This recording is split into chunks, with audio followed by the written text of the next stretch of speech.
WHO head office, the local office to the head office, so that people will be guided. Now, what is ethics? This can take us the whole day, the monster. Very small word, but has so many parts. Ethics and morality are used interchangeably. Mostly, when we talk of ethics, we are talking about morality. Morality refers to the system of principles, values, beliefs that guide what? Human behavior. Our principles as people, our values, our core values, our belief as people, our judgment, what we look at, the right or wrong. We say this is right, this is wrong. You are thinking about something.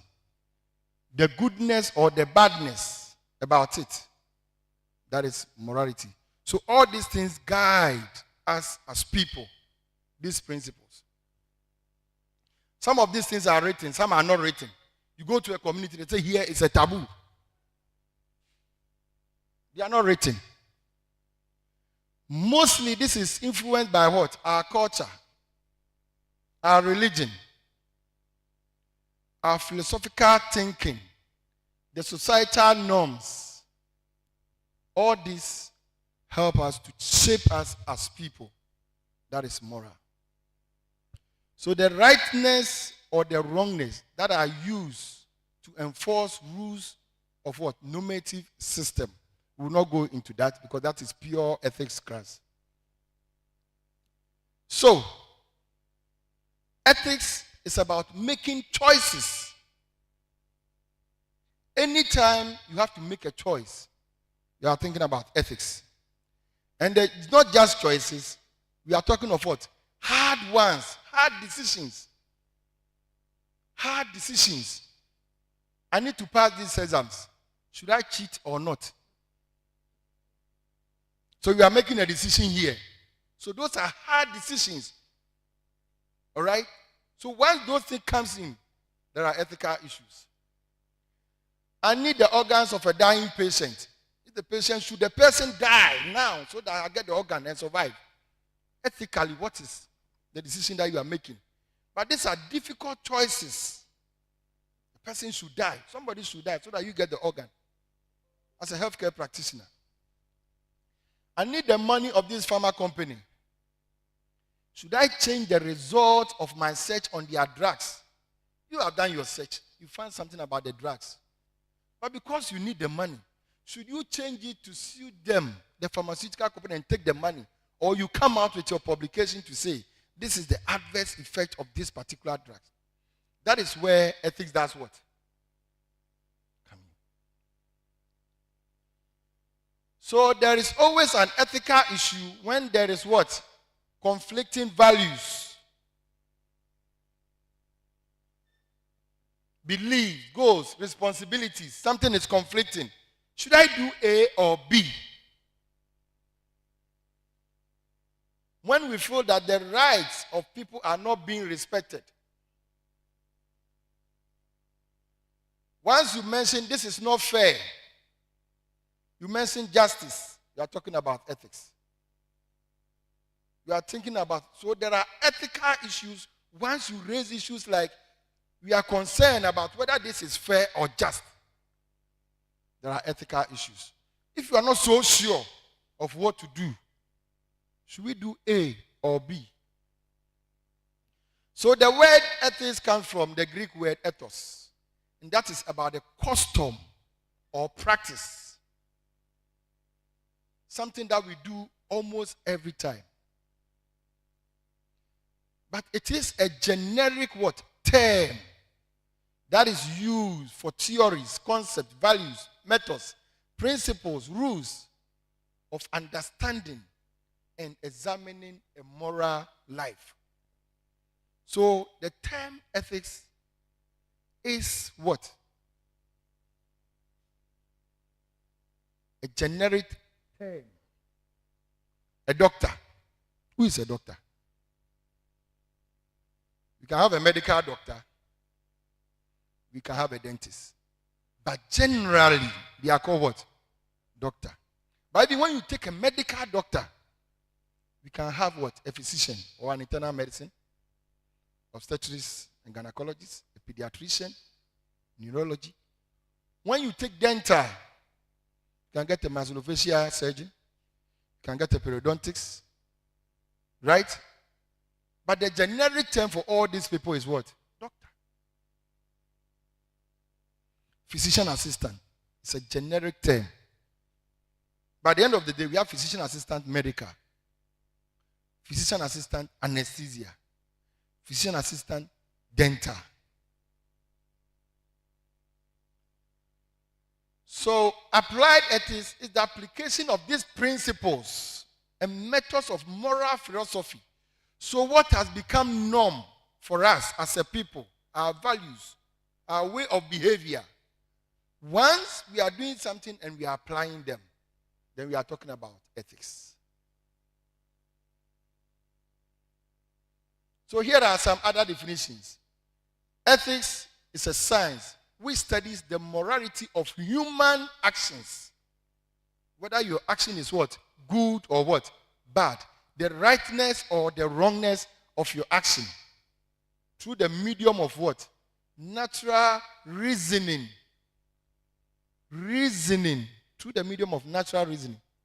A science which teaches us how to judge accurately of moral goodness or badness of any human action. But for them all, this is my take. I love this definition. Ethics, a set of what? Rules. A standard governing the conduct of a particular class of human action. So there's a standard for this particular group. Ethics of what? Medical profession. Ethics for what? Lawyers. Ethics for what? Nurses. Or a profession. So there are 4 key principles for medical ethics.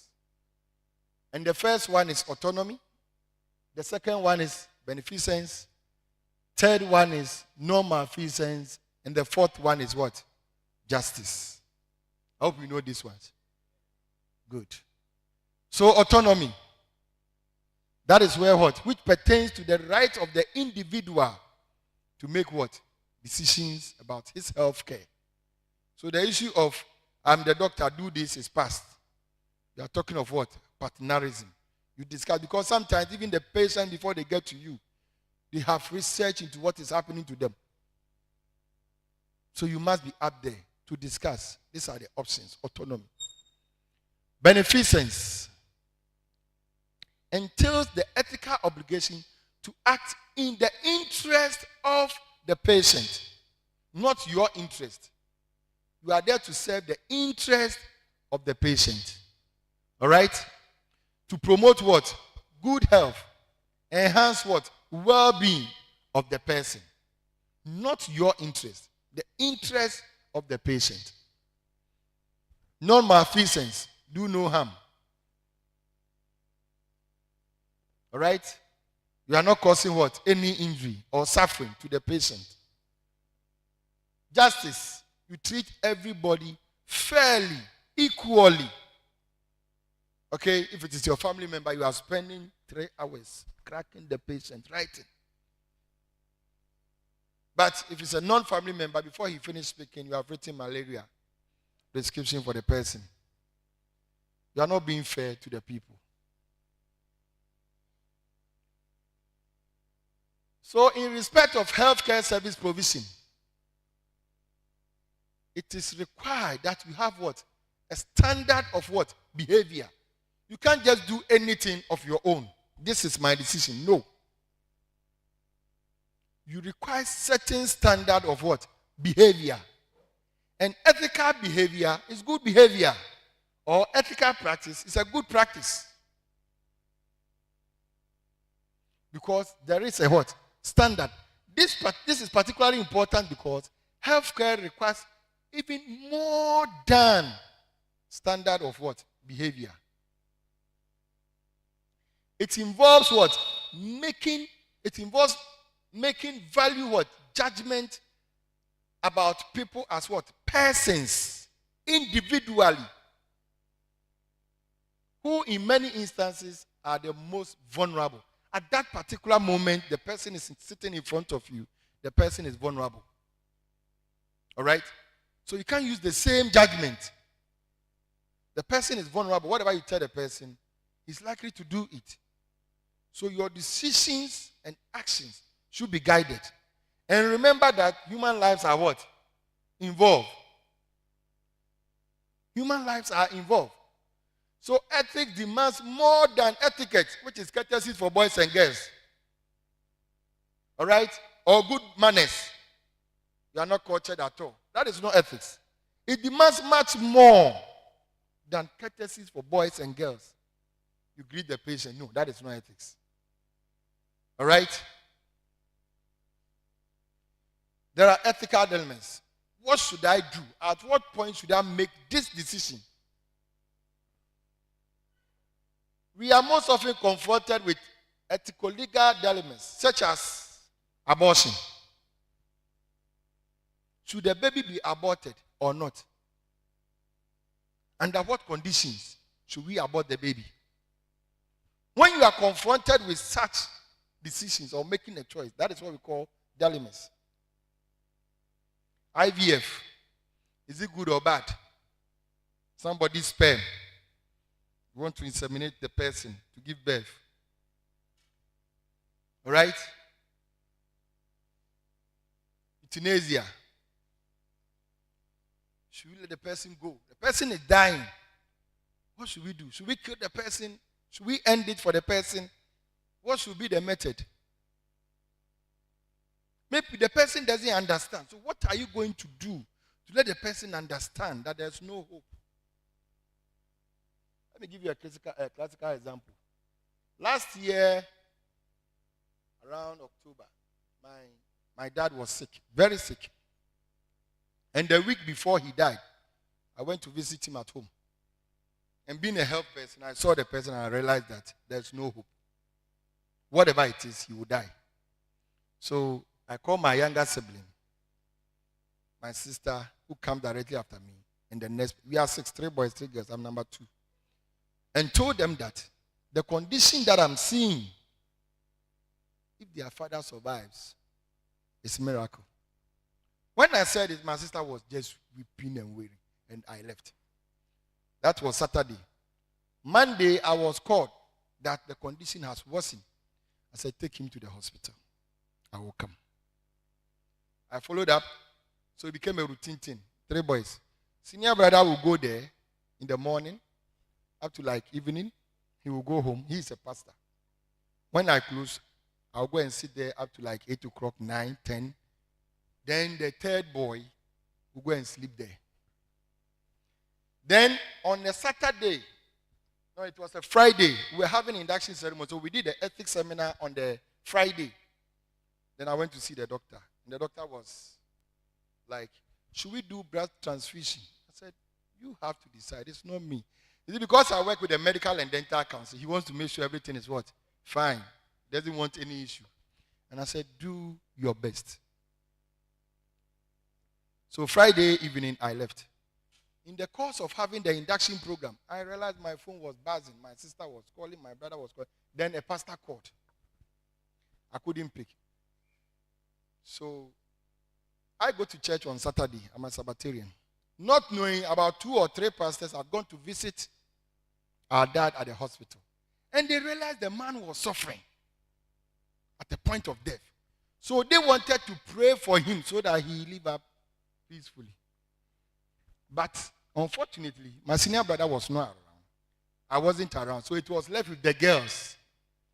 Then the pastor said, let's pray for your father so that he died. Come and see.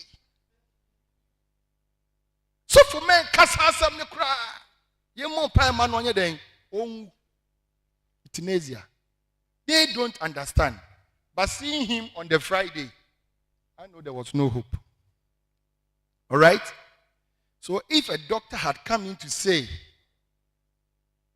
let's not give him anything, how would you feel? They want to kill him. So you should always be guided. Now, why would my sisters object? Because of what? This often comes with what? Strong feelings. Somebody's father say, let's pray so that your father dies. Do you get the point? It comes with what? Such a strong feeling. Such feelings are often signs of what? Moral seriousness. So when you, the one who is mentioning that we should pray for this person to die, they will not listen.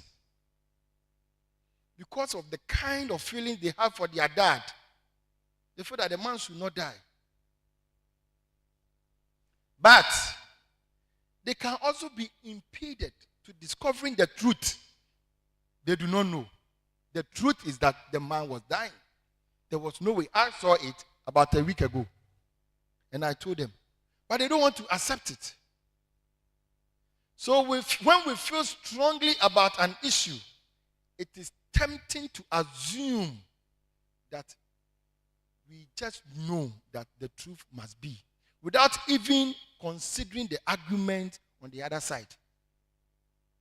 All right? Our feelings. Because of the intense feelings associated with our values, my dad, my father, we often believe that those opposing us, they are not only wrong, however, they are evil. Osofu was wrong. If Osofu says that we should pray for your father to die, in your mind, you feel like this man on pay us some cry. So you see, because of the intense feeling associated with our values, my dad, my father, how close you are with the person, we often believe that those opposing views who are saying no, that should not be the case, are not only wrong, but somehow we see them as what? Evil. Unfortunately, however, we cannot rely on our feelings to make what? Ethical decisions. So when it comes to ethics, there's nothing like feelings. It is about what is right at that particular what? Moment. So your feelings, how powerful it will be, like what my sisters were expressing, should not be the case. All right? So it is suggested that feelings are not sufficient to solve these dilemmas. That these feelings may be nothing but product of what? Prejudice, selfishness, unexamined cultural conditioning. So please take note. When it comes to ethical decisions, what you feel as a person doesn't come in. The profession demands certain standards, and that is what you have to do what? Apply. If you don't like gays, you still have to treat them. True of us. It is not about, I'm a Christian. I have been presented at your consulting room as a gay. I'm leaking. Whatever. You cannot say, okay, yeah, then, because it is this, me, I'm not going to touch the person. Ethically, your feelings is not sufficient to solve that problem. You understand? So it is not what you feel that this is bad, this is wrong as a Christian. No. At that time, put that thing aside. Your feelings shouldn't come in. So, as a result, if we want to discover the truth, we try to let our feelings be guided as much as possible by reasons and what? Arguments that can be given for what? Opposing views. So you have to advance some kind of what? Reasoning when you are dealing with what? Ethics. Why are you saying that we shouldn't do A or B? There must be some kind of what? Argument, some reasoning. So the reasoning which the Osofu could have told my siblings was looking at where your old boy is, the condition. But maybe the doctor was also not bold to tell the family. All right? If you have advanced what? Reasoning, maybe the people will do what? Accept. So anytime you are confronted to take ethical decisions, make sure that you have enough what? Reasons, but not your feelings. You cannot say this hospital doesn't treat gays. because we are a Christian hospital. No. What is the reason? You are there to provide what? Health care to everybody. That is what you are there to do. So your feelings as a pastor doesn't come in about treating gays. Being it a church facility doesn't come in. You are there to provide health care. And the person had come to do what? To seek for what? Health care. If it cannot be done, then provide what? Solid reason, argument, why it cannot be done. If not, you have no business. Clearly, some reasons may be better than others. And determining how compelling a reason is a large part of moral philosophy and applied ethics. So that is what ethics is all about.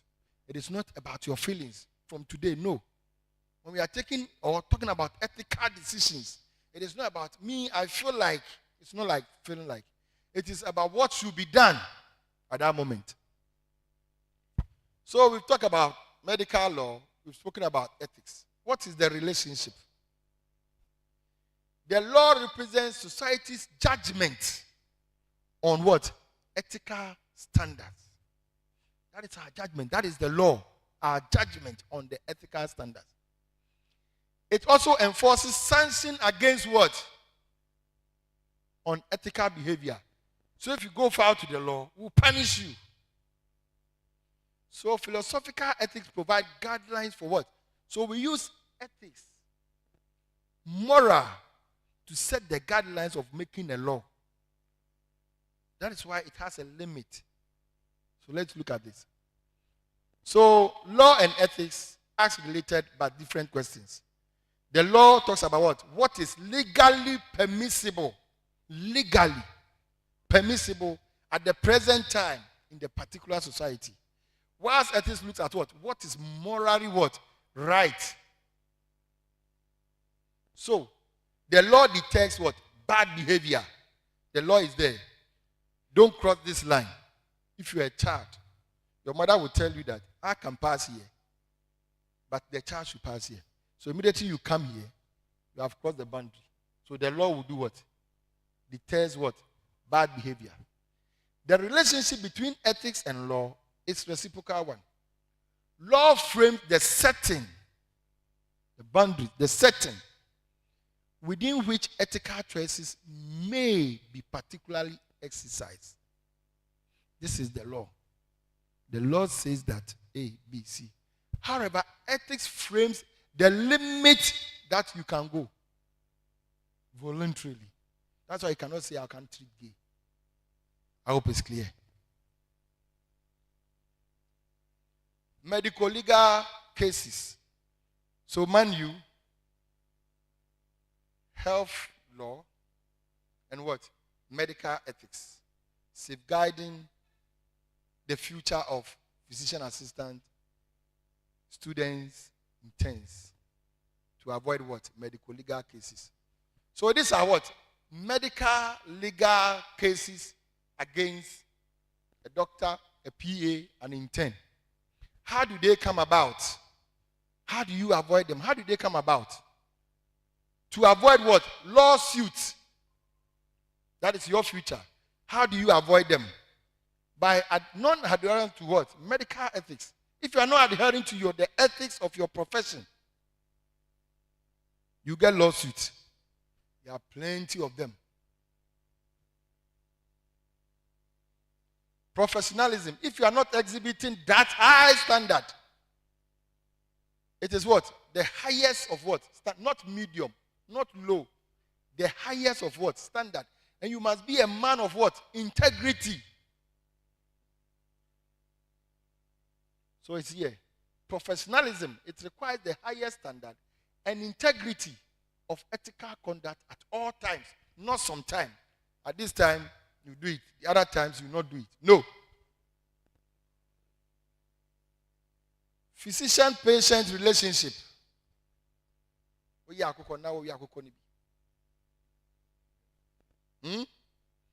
Physician-patient relationship. The person came as your what? Patient. Don't cross borderlines. Look, all the cases that we have to look at are people that you try to do good to them. It goes the other way, and they will bring you to the Medical and Dental Council. The same people you were trying to help. Physician colleague what? We fight about nurses, the men.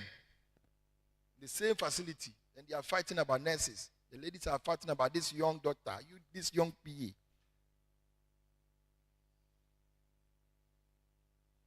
Before you realize, we have a case where a nurse had sued a doctor at the MDC. She's claiming the doctor raped her. I don't see her. She claimed. But when you look at the whole thing, it's like it's something the doctor does. So this particular one, it was a setup to pin him down. Physician-colleague relationship. We have a case where a practitioner had taken a colleague to the bush to have sex.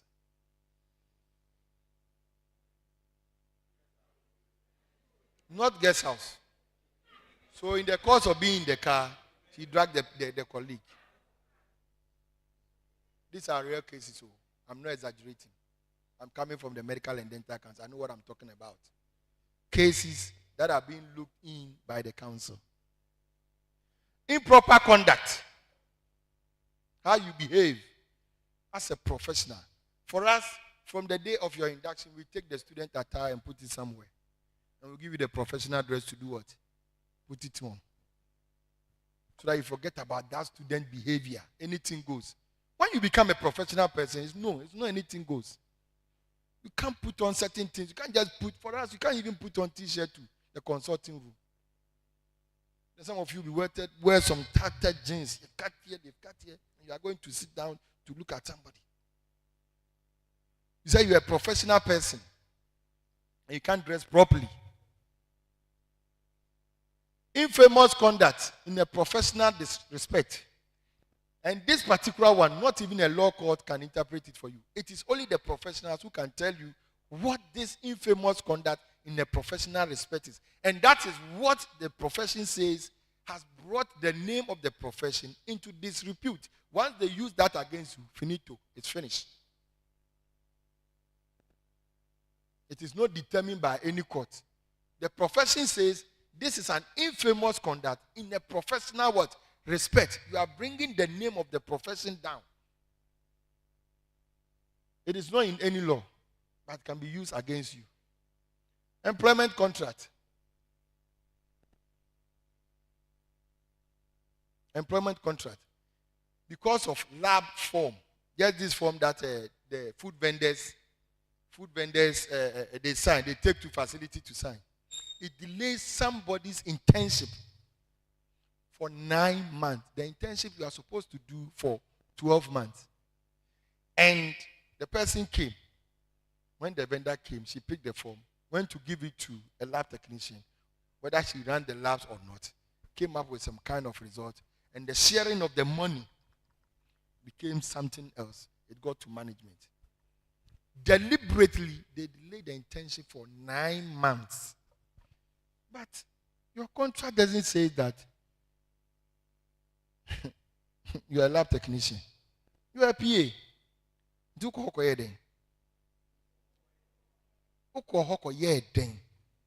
please, let's be guided. So from where I'm coming from,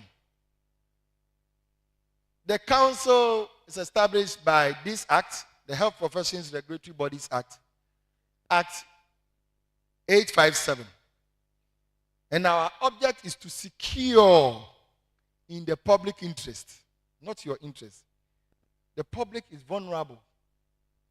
In the public interest, not medium, not low. The highest what? Level of what? Training and practice of medicine and dentistry in Ghana. That is what we do. We are securing in the public interest the highest level of what? Training and practice of medicine and dentistry in Ghana. Sorry.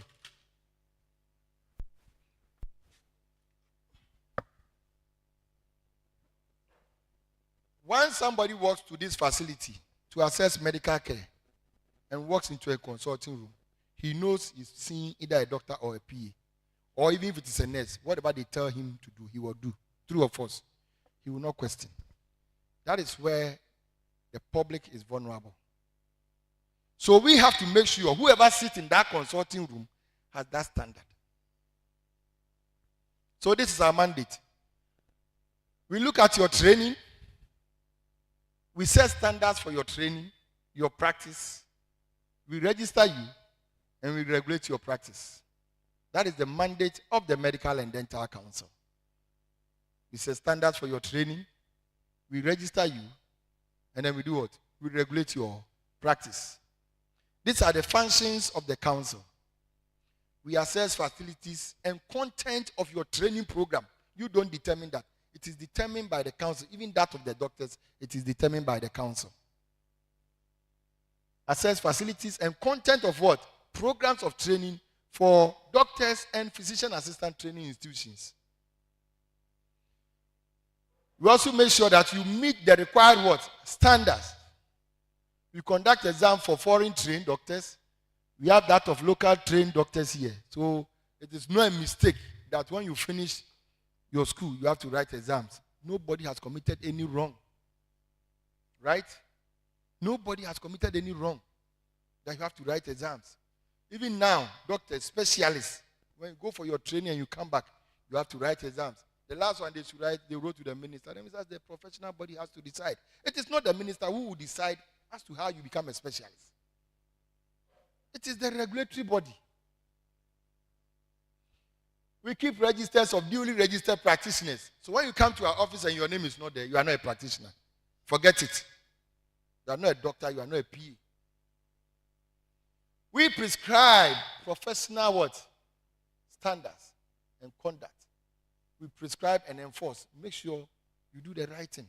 That is our mandate. It is not conjured from anywhere. It is in the Act. This, I quoted it directly from the Act, 857. So how do we safeguard your future as a student or an intern? Is that not it? When it comes to the mandate for training and standard, we said the standard for setting up the minimum standard for setting up a PA school. So anybody to say you have this school, you have to set there is a minimum standard that you have to meet before we accredit your school. Please get it. You can set up the school as a tertiary institution and run programs. But if your program is medicine, dentistry, or a PA program, you have to get accreditation from Medical and Dental Council. Else, when you finish training them, you will not register them. Because when you finish training them, you are bringing them to us to regulate. And therefore, we need to know the standard at which you are doing what? Training. So after you have satisfied GTEC's requirement, the next thing is that you have to follow this minimum curriculum. So you are in university, you do African studies, you do communication skills, all those things doesn't matter to us, right? But we have the basic that before you say, oh, you have come out as a PA, those basic are set by the Medical and Dental Council. Then the school can now add their African studies, their history, their geography, their communication skills and others to fulfill the what? University's what? Requirement as a degree holder. I hope there's an understanding. We inspect and accredit your training institutions. We visit your examinations. So when they are writing the exam, they write to us. We come. We don't interfere with the exam. But we want to see how they conduct the exams. We go for unannounced visits. You'll be there, we'll come. Show us, because when you say we are coming for inspection, everybody put the files in order. There is this is the HOD, this is our timetable. But when you go for the unannounced visit, that is where you see a dean shivering because he doesn't know what is there. They are not prepared. And all that they've been putting down because they just plan those things because our inspectors are what? Coming. After you qualify from your school, you write the licentiate exams. When you pass, we give you what? The ethics seminar. It is at the seminar that we tell you the do's and the don'ts of what? The profession. Don't do this. Don't do that. Don't do this. Don't do that. Then, the day after, we induct you into the profession. then you are provisionally registered. Now, as it is now, the last batch that were inducted in August, they were posted by Medical and Dental Council. No more Ministry of Health. So now your postings are done by the Medical and Dental Council. And these postings, you go for your internship. They are all mentorship programs. It is after your internship that you do what? Permanent registration. I hope it's clear. Okay. The last one is on regulation. So we regulate your practice. And please note, a person on a provisional register shall practice only in an institution approved by the board. So, for your internship, you can't just say, Teacher Mensah has a clinic here, I want to go and do my internship. No. My village has a health center, I want to do. No. You must get a supervisor. So therefore, you cannot do locum. We have got students who are preparing for our exams in consulting rooms. Students who are preparing for exams in consulting rooms, consulting, because I finished PA school, because I finished medical school. I caught one, dance man. It was a Friday. He slept in the cells till Monday. He was preparing for induction. The friend who was already there had been posted. So he called him, Charlie, he come and take over. He had not even registered. And then we just caught him like that. He slept in the cells from Friday, Saturday, Sunday, Monday. So please be guided. We are looking at your competencies. We are looking at your conduct. And there are ethical standards for you to follow as an intern. There are issues of negligence. There are issues of what? Fitness to practice. Drug abuse, substance abuse. People are using Petidine every day. There's one PA who came to my office. He had this issue. Then I asked him, did you really do this thing? He said, boss, I suck small. He went to suck a lady's breast, a colleague.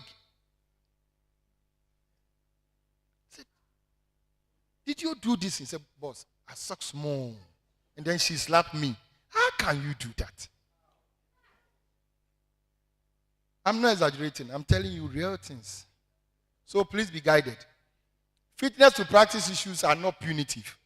There is a guideline, and I'm sure some of you have some copies, right?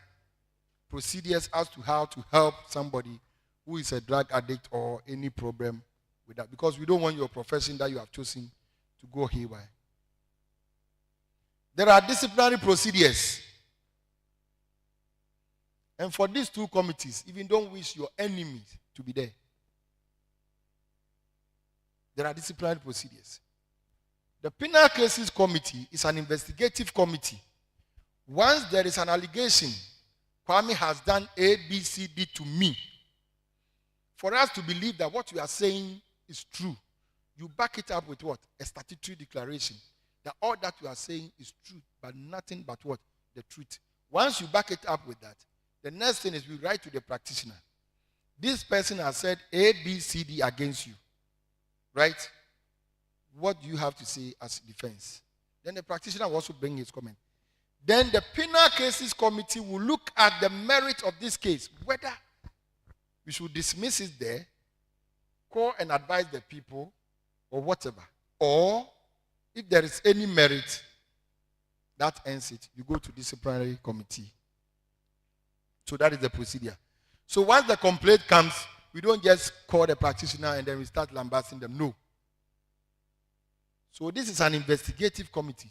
Try to look at the merit of the complaint, what the patient is saying. If it is so serious, they'll just push you to disciplinary.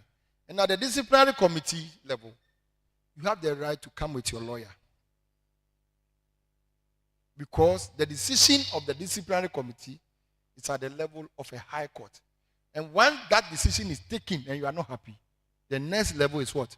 Appeals court. So it is not about books, writing. No. Once you are coming, you come with your lawyer. So what am I saying? Ethical dilemmas are part and parcel of healthcare practice. Every day you meet them. What should we do? What should be the decision?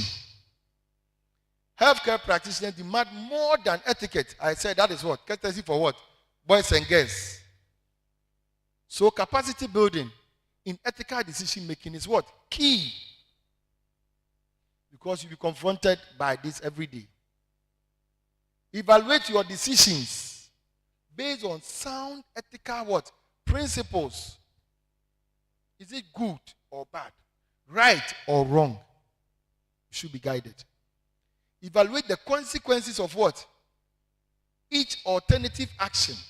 Factors that you consider. Know that some things may be wrong or right in themselves. Treat each patient as what? Specific individual. The fact that you all have BP doesn't mean that the medicine you should give the person 100 milligrams because they all have BP. Some could be 50, some could even be 25, depending on how serious the case is, true or false. So you cannot say that when Kwame came, we gave him, Dr. Mensah gave him 100 milligrams. So Amakam's hypertension, 100 milligrams. But maybe the case is not that serious. Remember that persons who do so, but remember that persons are also products of their community. Ethical decisions are based on what? Philosophical sound reasons and not what? Feelings. I did stress that when I got to the ethics. It is not based on your feelings. I feel that no. Professional conduct and professionalism require highest standards of ethical conduct at all times. At all times. You can't go off that. The primary objective of all regulatory approaches, techniques, strategies is to influence behavior of what? Healthcare providers. All that we are doing is what? We are guiding you to influence your behavior. If you have any behavior that is contrary to the ethics of the profession, that will not bring safety to the patient, you are being guided. We have the mandate. We all have a role to play. Thank you.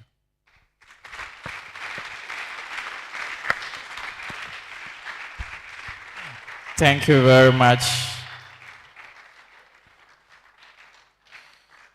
Mr. Richard Apiaiji, Registrar from Medical and Dental Council. Okay, Head of Registration, Medical and Dental Council. Thank you very much. We are immensely grateful. Now, from his submission, we would like to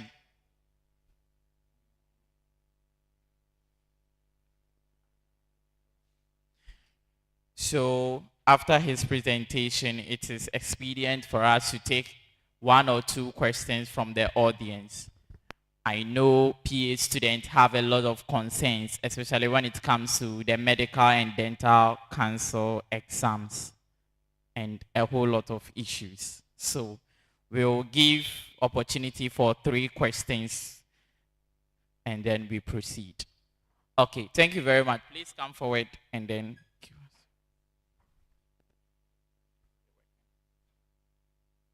okay.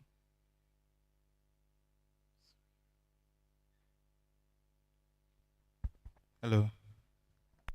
It seems I'll be exhausting your 3 questions because I have 3 questions actually.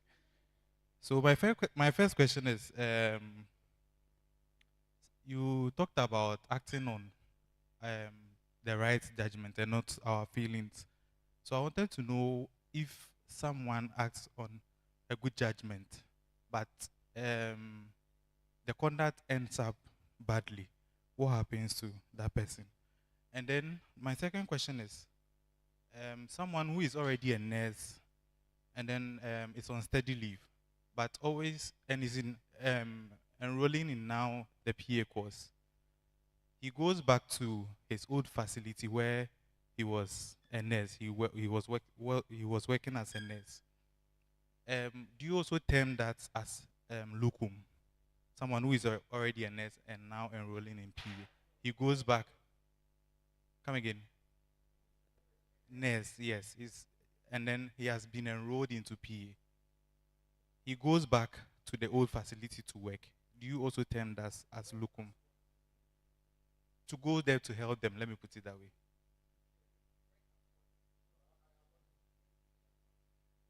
Work as a nurse. My last question is, what is the current state punishment for a medical practitioner who goes into misconduct in his profession? Does it depend on the type of misconduct? Thank you.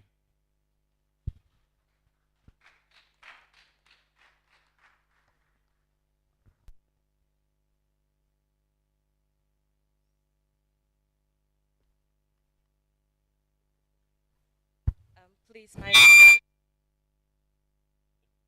my name is Esin. I'm from College of Health. In a case where you are breaking the law by using ethical reasons is the right thing to do, would the PA go ahead using reasoning and arguments to make the patient understand the situation? And if so, would the PA be punished for that?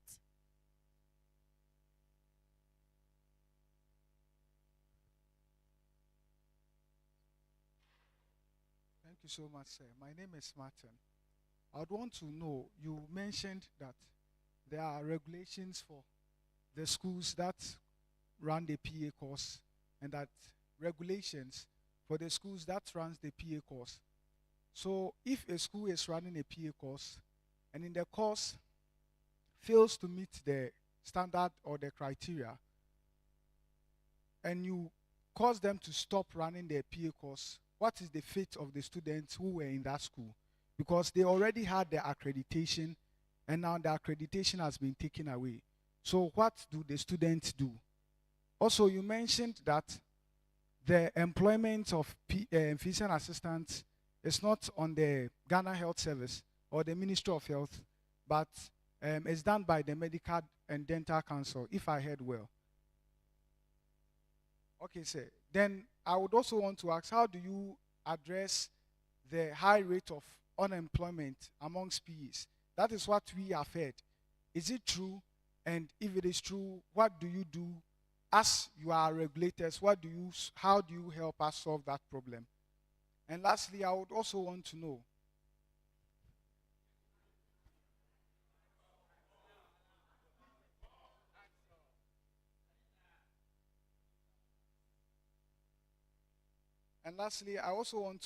we are all PA students, and then not long ago we heard of issues with PAs against Ghana Medical and Dental Council. For which reasons, when you go to the hospital sometimes, the doctors interestingly say, yeah, better now, so once you are from them, how do you address us so that all misconceptions we might have heard, we would come down and understand the medical and dental council so that we would also not carry some misconceptions we have heard from seniors or from even our colleagues who are working on the field. Thank you.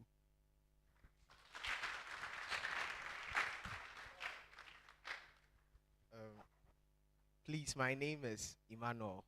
I'm alumnus of Anglican University. I want to ask some few questions. Over the last couple of years, almost 5 years, PAs have been inducted, but none of them has received work permit to work as a physician assistant. Almost all of them are in the house.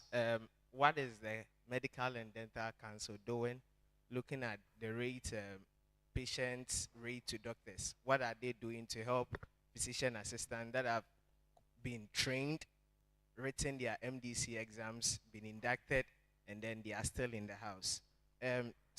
My second question is, I would want to know examples of infamous conduct in a professional respect, if there are any examples that could be given. And then lastly, I'm buttressing a question on the second lady who spoke.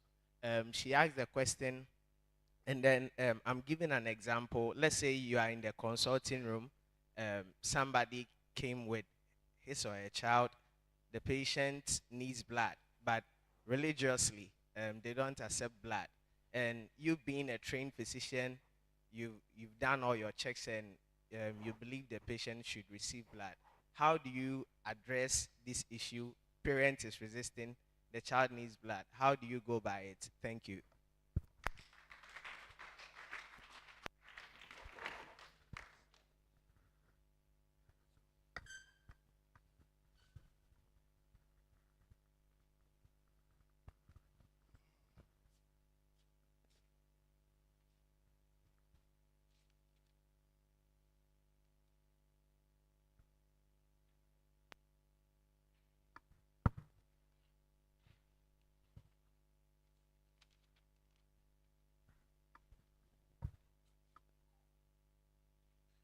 Okay. So thank you for the questions. I think the first one was on good judgment, but it ends up bad. Is that it? Okay.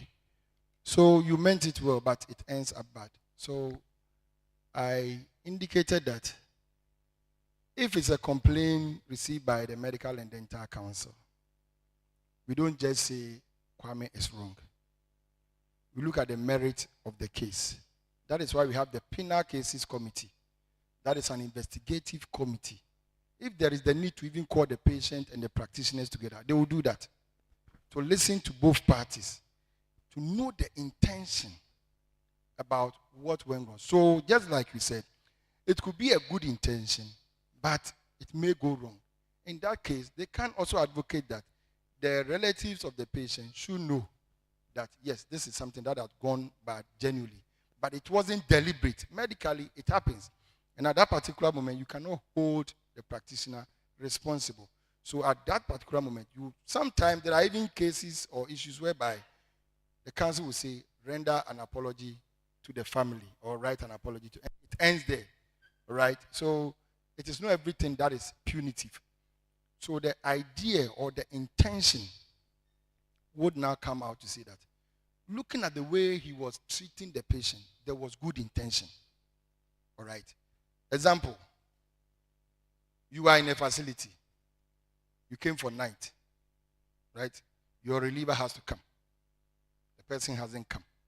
You are the only person there. You are overwhelmed with accident cases. Unfortunately, somebody has died in the course of you working. You can't be held responsible because fatigue had even set in and other things. So once it is not deliberate, nobody will hold you responsible. So all those things will be looked at. It is not like because somebody has died, by all means, you have to be punished. It is not like that. Then the second issue was on a nurse and a PA student. You are a nurse, then you go to help your facility. That is why I asked, you go to help as what? In what capacity? You say you go to help as nurse. I don't give nurse license. I give PA doctor. All right? So if the person says he's practicing nursing, I cannot arrest the person. It is up to the Nursing and Midwifery Council to determine that what the person is doing is what? Nursing. But if I get you in a consulting room, consulting, we have our way for all the cases of arrest. It is not like somebody, we have our way of detecting or getting to know. Sometimes we even send patients. I have been one before. Some of us have taken injections just for you to be incriminated. Oh, it is true. It is not that somebody wants to, but the fact of the issue is that you are a PA student. You have no business in a consulting room. So if I have an information that there is a PA student, I know him, he is in this room. You get it? I will come as a patient for you to treat me. I have my receipt, I have my card, everything. The one who finish there and there, I ask you for your license. If you're able to produce the license, fair enough. It is just like you take your father's car and you are driving on the road. When the policeman stops you, you have to produce your license, true or false. The fact that you know how to drive the car and you don't have license, you have flouted the law.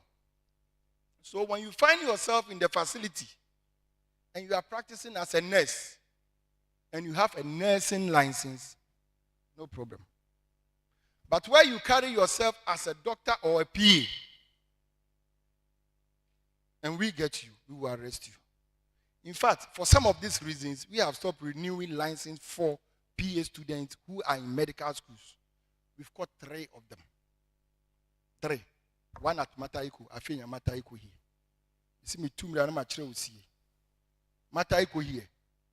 The person was there. You catch the person, he said, oh, I'm a PA. Meanwhile, the person is consulting as a doctor, has a stamp.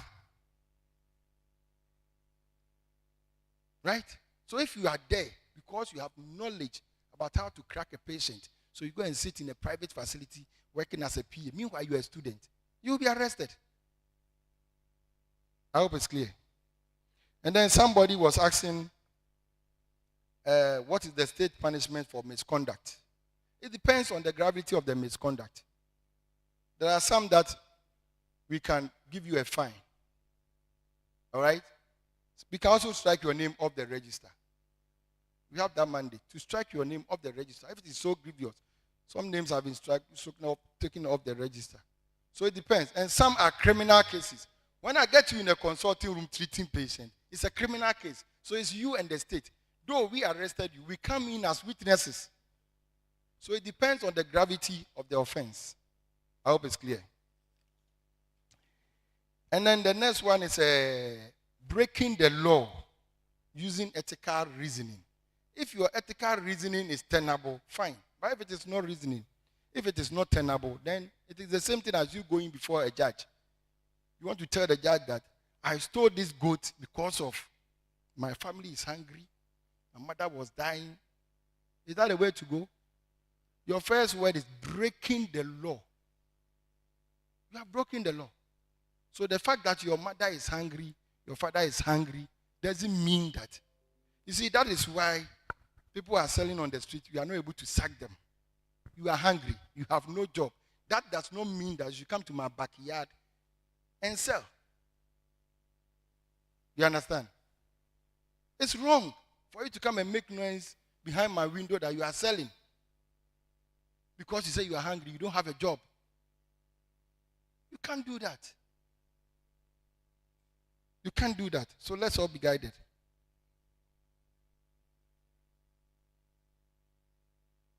Martin, your question was on PA accreditation.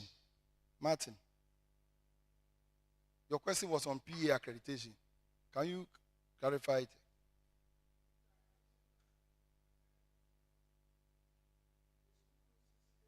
Accreditation, what happens to the students? Okay. So,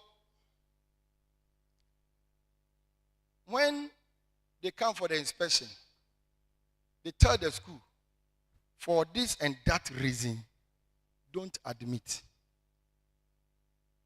For this and that reason, don't admit. But those ahead, you have already admitted them. I know of a case in either in Kranza or Kumasi. One has to see the students to another school. So all those arrangements are made. If what is ahead is so gloomy that the current accreditation indicates that the school is not doing well, and therefore even those in the level 300 or 400, they are not treating them well, they will ask you to see the students to another school. It is done. And also they place a ban on you that don't admit any students again. All right? So if you go and admit, it's on your own volition. When you finish, you find a job for them. It's not a council. You can't do this with impunity and then you go away. I'm sorry, no. I hope it's clear. High rate of unemployment of PAs. MDC does not employ you. We only give you license to work.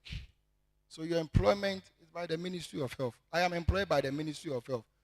My agency is under the Ministry of Health. So ministerial-wise, I am employed by the Ministry of Health. All right?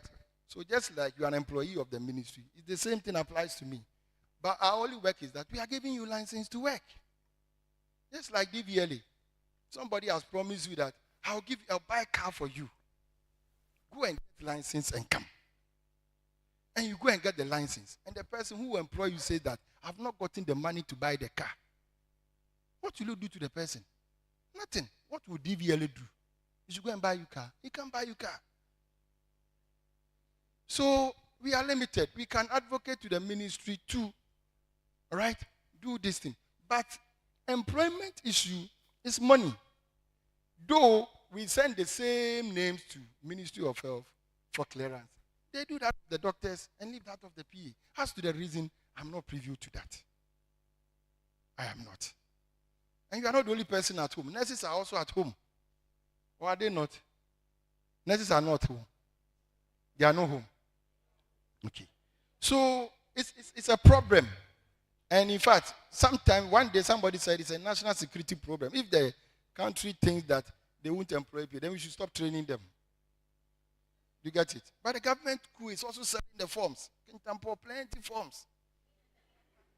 This is for government. Meanwhile, so this one I cannot answer because even if the minister writes to Ministry of Finance should say that we have money to employ all these PAs. If not, it becomes a problem. For us, we are giving you license. You can work at Fanchineko. But what I've also been told, I don't know how true it is, was that there was a particular year they issued clearance, and everybody wants Accra, Kumasi, Takoradi. But the main objective for PA programs is rural health centers, and other primary care, so that you refer. But now everybody wants to be in the big cities. So, which means that the ministry also sees that they are not solving the problem. If the people you have, and the people are not taking up the position because they don't want to go to the villages. That is when the financial clearance stopped. That is what I was told. If the person is lying, then I'm also lying. I don't have any evidence to that because I also don't work at the ministry. I am the head of registration, MDC, and I'm proud of that. MDC and PA issues. What are the issues? There is a body which is your regulator. There is an association. Yes, for me, I feel that PAs have issues. Genuinely, they may have issues. But sometimes how to go about it, how to solve it, is a problem. Genuinely, from me, there might be issues, genuinely, but how to go about it is the issue. All right? Sometimes we need to dialogue. It is not about insult. There are certain things that we do. There was a group, your regulator, you call the registrar a signophobic. And when you have problem tomorrow, you want him to help you out. We are all human. Me will come and want somebody about me. So when you come to me that tomorrow help me, the person may not help you. Or the person may turn his or her back to you. So we all have to be guided. PAs may genuinely have problems that are to be solved. But then, as soon as will be a monokoto. And I'm a boy. So let's use dialogue. For me, that is the only advice I will give. There are issues. It is not only MDC. Our mandate is from somewhere. Okay? PAs they have associations. That is the mother body. It's good to have an association to speak for you because you can't go and talk about your issues individually. That is fair enough. So we all have a common platform, a common point to meet and discuss issues. So please, that is what I can say about this. In that PA's work permit, what is MDC? I think I've addressed that, right? Infamous, examples of infamous conduct. It is what the profession determines is as infamous. Mostly, this is how those cases are judged. When you do something, all right, they look at your peers, they look at your folder, your age, when you qualified, and go and bring a peer, somebody at your level, not specialist. The specialist rule is there. This is how to handle this obstetric case or gynecological case. Then they will go and bring your peer, looking at this girl and this, no, their age mate, 1982, 1983, age mate, peers. Then they bring you. A colleague has done A, B, C, D. In your judgment, is it good or bad? So those are the things that they will use. It's not like going to bring a senior person who will say, no. All right? Because the person is above you. His judgment may be wrong. But let's bring a colleague. And there are things you see and say clearly, oh, this one there, that shouldn't be the case. So those are the things. I can't give you, but there are a lot of them. I mentioned some cases. Look, I said I am not exaggerating. You drag your colleague to have intercourse with the person. Is it good or bad? So when they bring that case to you, that, oh, this, that, what will be your reaction?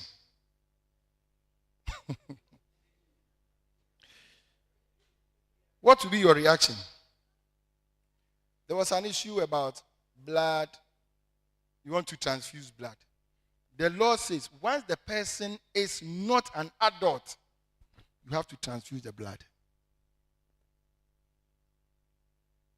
Once the person is an infant, you have to transfuse the blood. But if the person is of age, 18 years and above, and can decide for himself,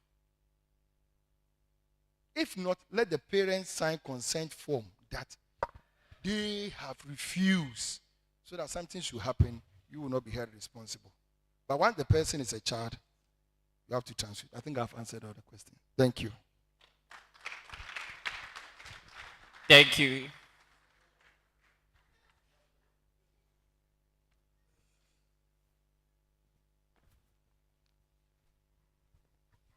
Mr. Apiaje, thank you very much. During your answering, you said that PA has issue. We have issue, and the council is there to help us. But because maybe some of us, we did not conduct ourselves well, that's why you are not helping us. Actually, during your presentation, you said that there is ethic. So if the work of the registrar is to help us, maybe if somebody insulted him, he should not take his feeling. He should help us. Yes. What I'm saying is that that person should have been punished, but not the whole PA group. Are you getting the point? The council is there to maybe safeguard the practice of the person. If the person misconducted himself, he's just a member of the group. It's not that we punish the whole association. So the registrar should maybe forgive us, but they should punish the person who insulted him.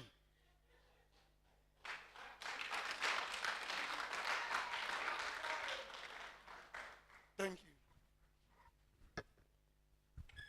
I never mentioned the registrar. I said I made an example. So please, I made an example. You have a leader, all right, and you speak ill of the person. How open? We are all human. I said it. But I'm not saying that that is the stance of the registrar. Because there are some of the things, when I hear it, I get peeved off. Me. You get a point? Eh? No. It comes as a group. I didn't mention that. It comes as a group. I just don't want to mention names. But you being a regional executive, you are aware of the other group that calls graduate.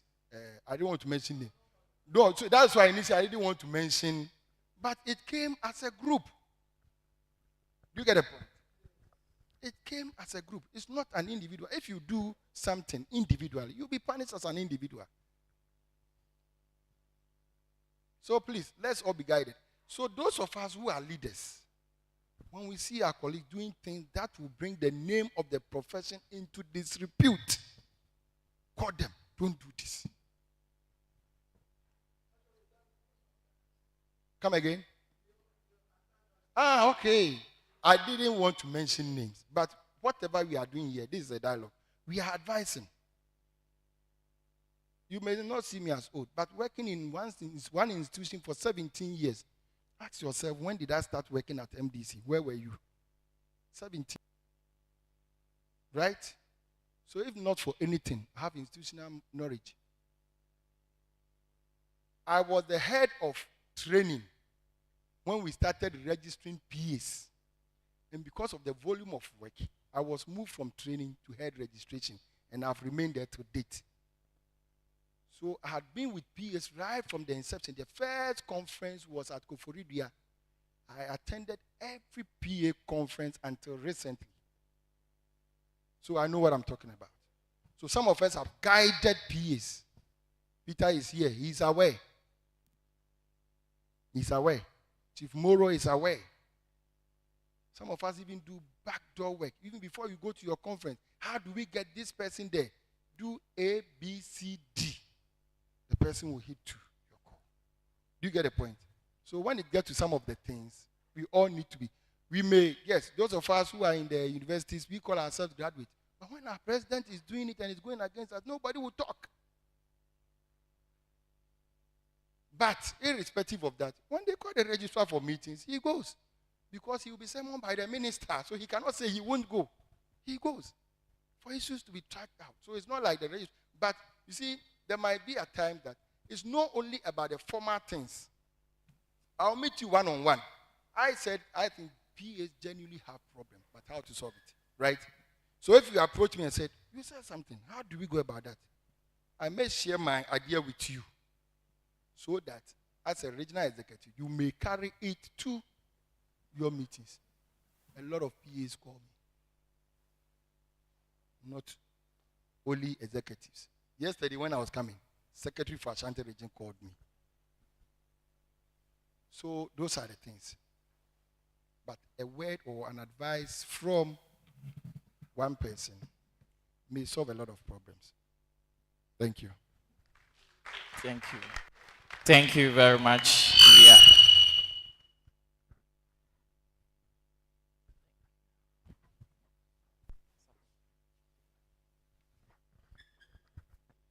Thank you very much, Mr. Richard Apia AJ, for the clarification. We are immensely grateful. Without any dilly-dally, we know that we are far behind time, and as we are about to have our third speaker, let's seize this opportunity to welcome one of our grand and proud sponsors from Lewis Pharmaceuticals under Unichem. Let's welcome Farm Basil Akusa. You can do better. You can do better. You can do better. Have you seen the name tags you are having? Your name tags was provided by Lewis Pharmaceuticals, and they've given us a lot of drugs for our health screening and blood donation exercise tomorrow. So please, 1 finger, 2 fingers, 3 fingers, keep clapping, 4 fingers, 5 fingers. Let's welcome him. Thank you. Hello. Good afternoon, everybody. Okay, I think the chairman is not around, but all protocols duly observed. I'll do my presentation in, let me see if I can do it between 5 and 10 minutes, right? My objective or our objective this afternoon is to introduce our company to you. You are, as I said now, you are students. So I'm sure when you finish and you are licensed, you have your license and you start practicing, you will see more of us in your consulting rooms. Okay. Yes, now when you graduate and after you have been licensed and you start consulting, one of the interventions that you may embark upon is to prescribe medications. Is that not it? Yes, and if you prescribe medications, that's where we come in. So as has been said, my name is Van Bassel, and I represent Unichem Ghana as a group. But we have in there the branding company called Luex. Luex. Luex stands for London United Exports Company. Okay? Who has ever heard of Unichem before here? Has anybody heard the name Unichem before? Yes. As for the seniors, yes, they will. What about Luex? No. Actually, you're a student too. I think next time I will frame my presentation properly to come and I think he spoke about ethics. And I'm sure one of them will be when it comes to the decision of prescribing drugs, to prescribe the appropriate medicine that is of high quality. And that's where we also come in. We, as a company, we provide drugs that are very high quality but are very affordable to the Ghanaian's pocket. Because you know, on the average, the Ghanaian's income is averagely low, and because we have a lot of needs for such incomes, and also because people fall sick once in a while, we try to produce drugs that are very affordable to the pocket. Okay. And I'm also here today to tell you that my company considers PAs as one of our best allies in the medical fraternity. And this is exemplified by all the support that we give to your mother association.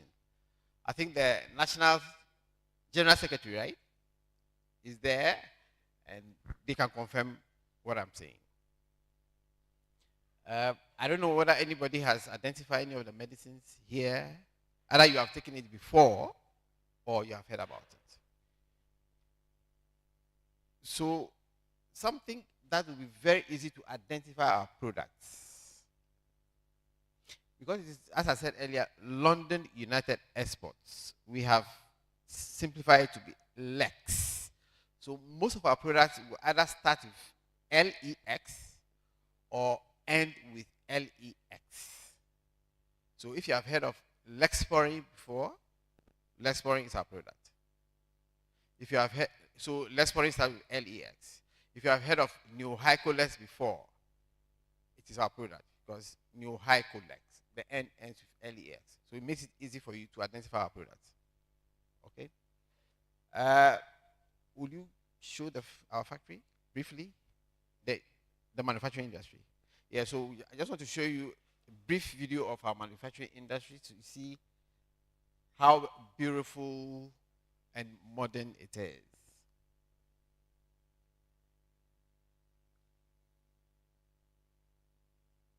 Yeah, it's to come up shortly. Yeah. Okay, I think this is the founder of the company. He's an Indian, but he's gone to the maker. Yes. Just a short one, then we'll continue.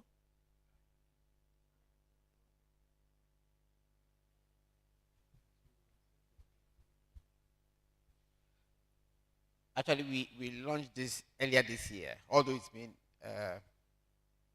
in operation for about 5 years now. So it's helping us to expand into the African countries.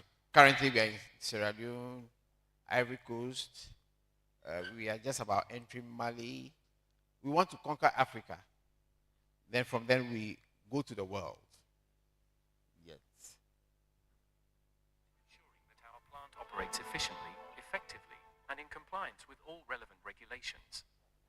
Our facility features a Class 100,000 clean air system, controlled, monitored, and maintained to the highest of international standards. Yeah, the purpose of this video The first step in the is tablet just to give you manufacturing confidence involves dry mixing of that selected when ingredients into the you rapid graduate, you mixing finish by and you are rotation of impeller prescribing, and speed.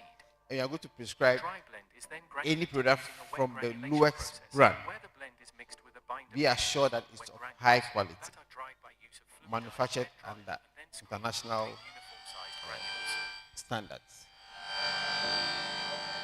Once dried, the granules are then mixed with lubricants in blending to obtain uniformity in the flow of the granules.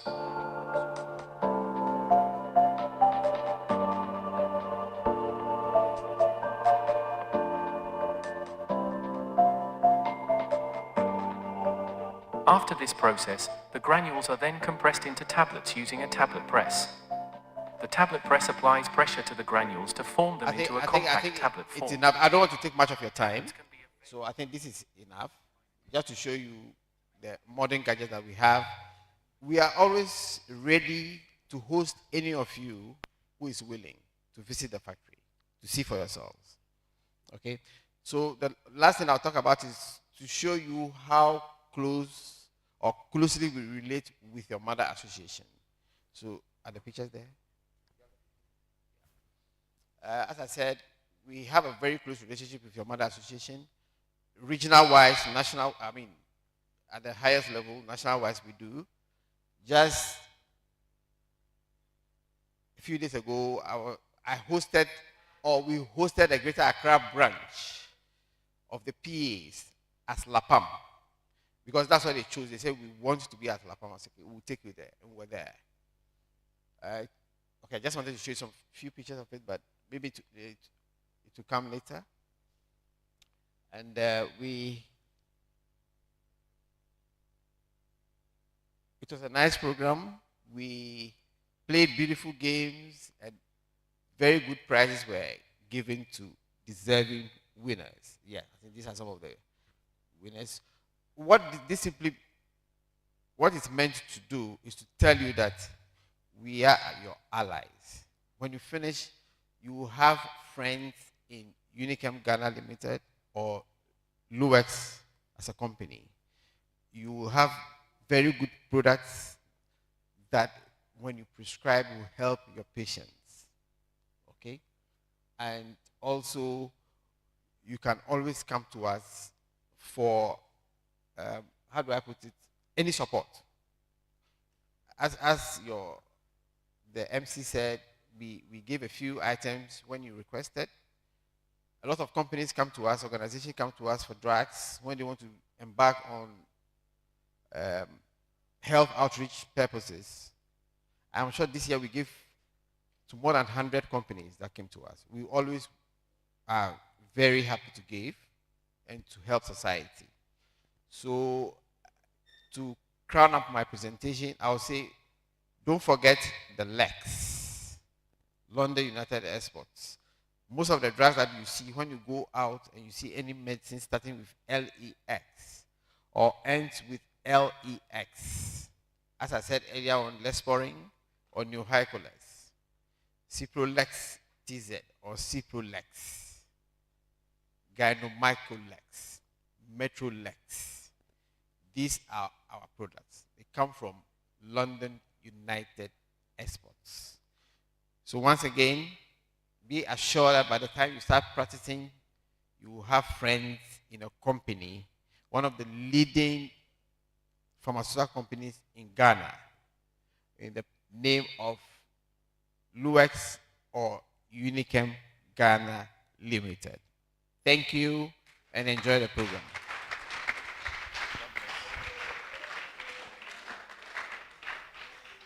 Thank you very much, Lewis Pharmaceuticals. So let me seize this opportunity to acknowledge the presence of the president of our mother association, Ghana Physician Assistant Association. We are immensely grateful to have him with us over here. He's in the person of His Excellency Peter Akudugu Ayamba.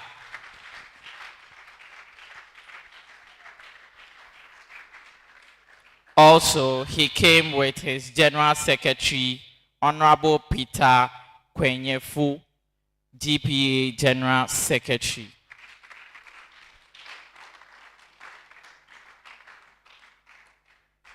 Okay, thank you very much. So, before we invite our third speaker, coming to speak on the topic very briefly, the role of the World Health Organization, that's WHO, in fostering partnership, global partnership for achieving SDG goals and universal health coverage in Ghana. We have on our program outline Dr. Francis Kasolo, who is the WHO country director, but due to a circumstance beyond his wish, he is also equally on an assignment which is also important, so he has delegated one of his men to see us. So we will give the background profile of Dr. Francis Kasolo, and then we will invite the representative to come and give us the remark on his behalf. So with a round of applause, let's welcome His Excellency Martin Akomia to give us the introduction.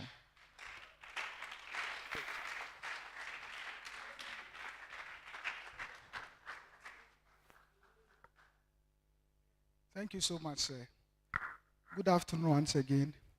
Please permit me, Mr. Chairman, to sow on the wings of already existed protocols. Professor Francis Casello is the World Health Organization representative for Ghana. He is an infectious disease physician or public health expert with specialization in clinical virology. He has worked with the WHO in various capacities for the past 19 years. Prior to his appointment, Professor Casello was the Chief of Staff for the WHO Regional Director for Africa, responsible for Regional Director on policy and strategic issues pertaining the work of the WHO. Professor Casello also previously served as the Director for Ebola Preparedness with the United Nations Mission on Emergency Ebola Response in Accra. In 2014, he is also the Director for Disease and Preventive and Control at the WHO Office for Africa from 2011 to 2014. He has had over 35 years of experience in public health and program management at both national and international levels, having worked with areas such as global health, immunization, HIV/AIDS, emergencies and outbreaks, and clinical virology. He has committed much of his professional life to addressing the health challenges faced by mothers and children in Africa and has authored over 80 publications in peer-reviewed journals. Professor Casello holds the following qualifications: medicine or surgery from the University of Zambia, master's degree in public health and PhD in clinical virology from London School of Hygiene and Tropical Medicine, and a diploma in tropical medicine from the Royal College of Physicians, England. He is also a fellow of the Royal College of Physicians and a fellow of physicians from East and Central and Southern Africa. Thank you.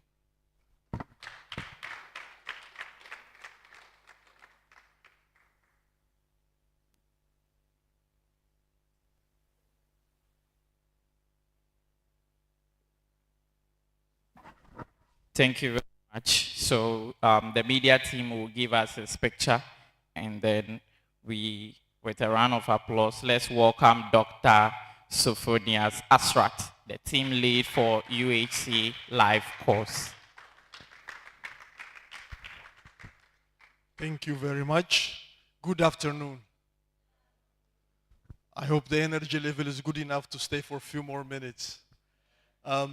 As introduced, I'm here on behalf of my boss, Professor Casello, who unfortunately could not make it here. And I was asked, the WHO was asked to make a speech on the role of the WHO in fostering global partnership for achieving the SDG goals and the universal health coverage. So I will not be focusing on the list of what WHO will be doing globally in country, but specifically from the perspective of partnership to achieve the sustainable development goals and the universal, with focus on the universal health coverage. I do not have a PowerPoint presentation, but I will be making a verbal presentation.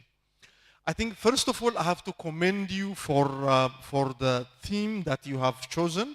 I understand it is the role of physician assistants in achieving the UHC in Ghana, breaking the sequence of avoidable diseases. That's an important area to achieve the UHC goals.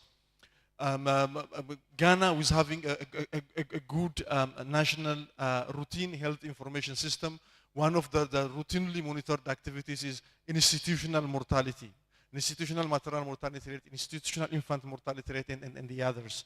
These are the numbers are quite significant, and it shows us that there is quite a lot to be done in tackling avoidable diseases. I hope the professor chair was there. He was talking about institutional maternal mortality. One said, I think I have to start with the issue of SDGs and universal health coverage.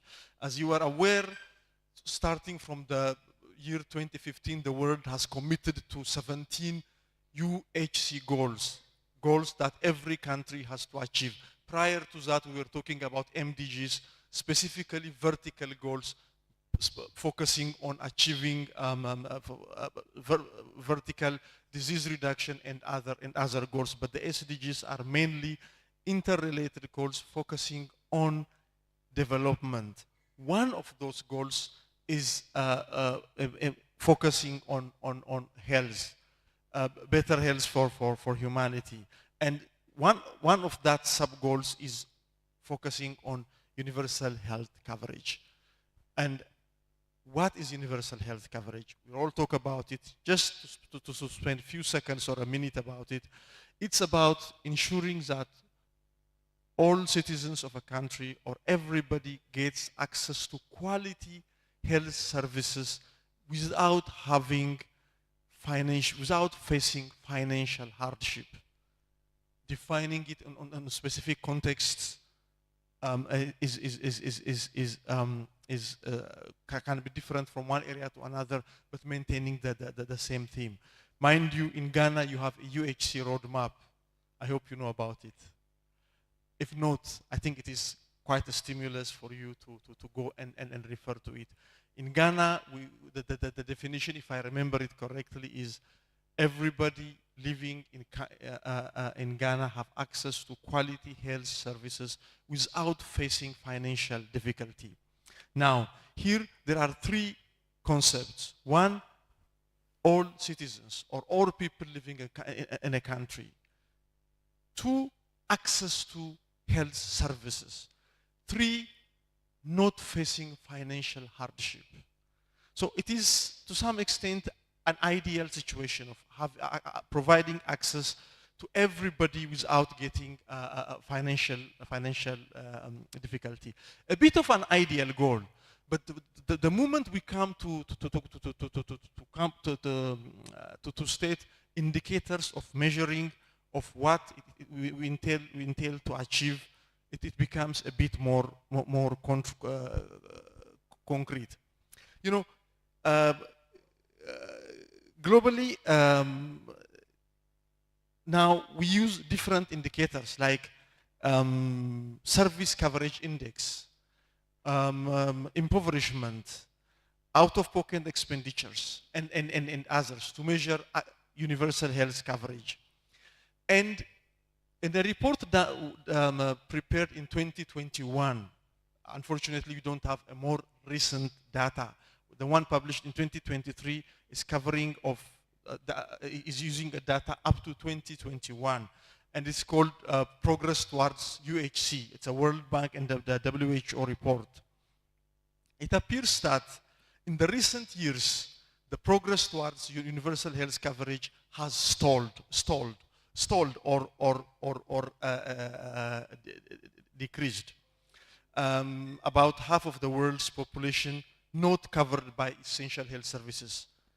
Meaning, does not mean that half of the world population does not get services at all, but not fully covered by the key essential services. And around 2 billion people have experienced financial hardship due to out-of-pocket expenditure at the point of service delivery. And around 250,000 of these people are living in poverty. This shows us that however much we put the universal health coverage at the center of the health goals in the Sustainable Development Goals, and even though we are midway towards achieving the UHC goals, a lot has to be done, including discussion about the UHC goals, including investing more on the in attaining universal health coverage, investing more in the area of health, and of course, efficiently using the resources that are there. Not only asking for more CDs or more dollars for health, but for more health for every CD that we got. So, I mean, what was the role of WHO, coming back to the theme, what is the role of WHO in forging partnership to attaining the universal health coverage goals? Basically, WHO was established as a coordinating authority on international health, enabling nations of the world to act together for health for all based on the values of human rights, universality, and equity. This is what is stated in the WHO Constitution, written 75 years back. We as WHO are 75 years old as of this year. Not me, but WHO. According to the Constitution, it is the directing and coordinating authority on international health. A number of issues in the constitutions, but I don't think we have time is on our side to deal with it. Coming to the current era, starting from 2009, WHO prepares a strategic document called General Program of Work. The 13th General Program of Work is what guides WHO of work between 2019 and 2024. It's focused on 3 interconnected strategic priorities to ensure healthy lives, to promote the well-being at all ages. The first one is universal health coverage. The second one is addressing health emergencies. And the third one is promoting healthier populations, which is addressing determinants of health, factors outside of health, but affecting the determinants of health, be it education, be it climate change, be it the sale of drugs or alcohols or availability of safe water and others.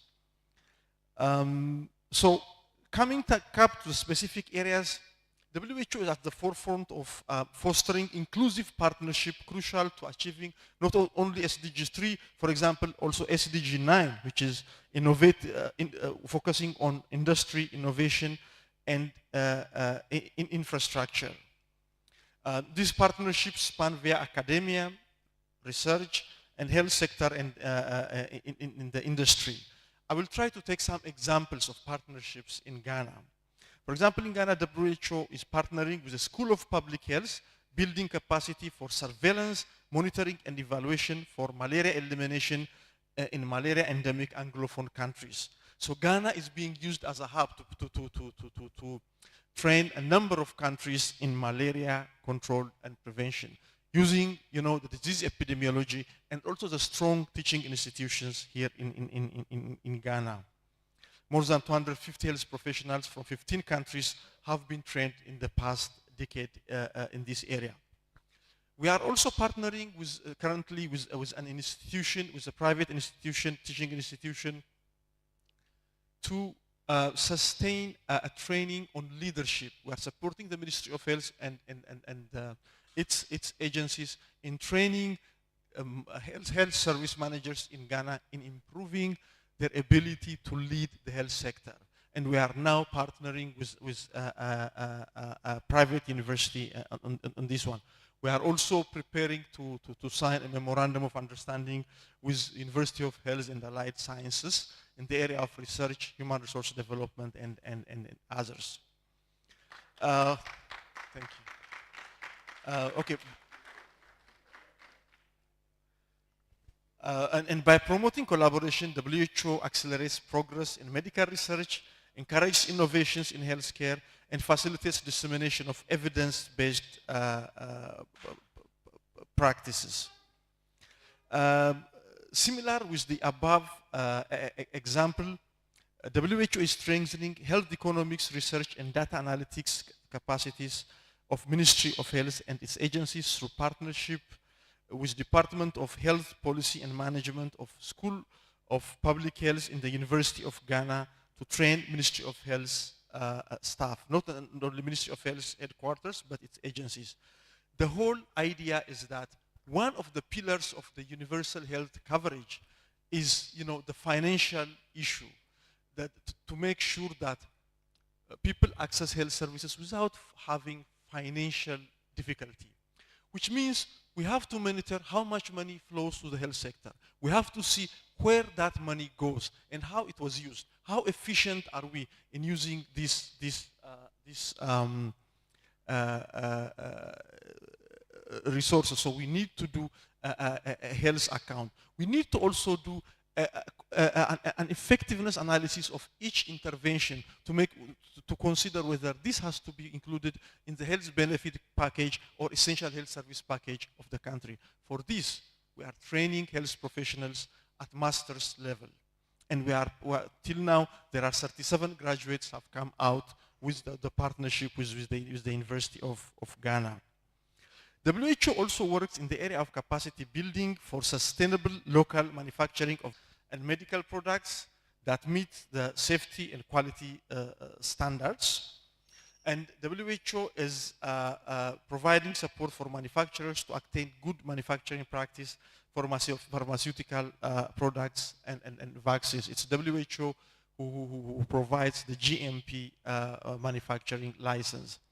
And WHO is supporting capacity building for biomanufacturing. The training is extended to biomanufacturers, academia, and research institutions. Here in Ghana, we are collaborating with the National Vaccine Institute in terms of building capacity of the institute and technology transfer so that Ghana will be able to produce as intended. And also we are at an inception stage to support the country in building further capacity on local manufacturing of pharmaceutical. Mind you, WHO, not at country level, at global level, is a member of a number of global partnerships. This includes, for example, Global Alliance for Vaccine and Immunization. This includes the Gavi board. The COVAX for availing vaccine for COVID, and a number of other partnerships, including the SDG GAP, Sustainable Development Goal Global Alliance partnership, which is mobilizing resources for attaining the universal health coverage. Continuing on the specific collaborations, recognizing the intersectorality of environmental issues, climate change, and public health, WHO engaged in partnership that contributes to 13th goal of the Sustainable Development Goals, which is climate action, and also the 15th goal, which is life on Earth. So WHO supported a research focusing on understanding the health impacts of climate change and environmental degradation. And WHO is also supporting in Ghana evidence generation on vulnerability assessment in Ghana. Mind you, the whole idea is that I was trying to tell you the general program of work of WHO. The third goal is addressing social determinants of health. So whether it is climate change, whether it is pure water, whether it's education, whatever the environment we live in affect our health.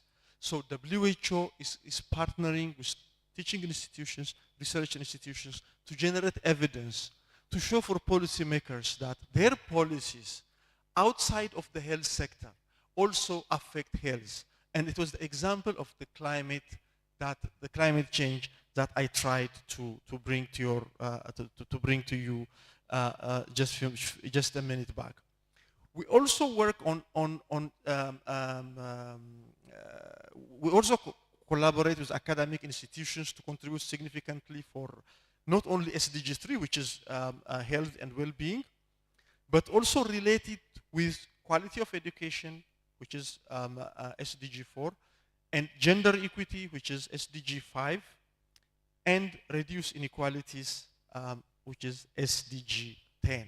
Here, we generate evidence on gender disparities along different disease entities, different interventions, and also health workforce availability, so that the gender equity analysis contributes to to attainment of the SDGs. By emphasizing on social determinants of health, WHO contributes to broader societal goals of education, gender equity, and reduced inequality. And this integrated approach aligns with the spirit of leaving no one behind. So this, in general, what I try to touch base is, in general, some areas where WHO is partnering with examples in Ghana, with universities, with research institutions, and others to achieve UHC and SDGs.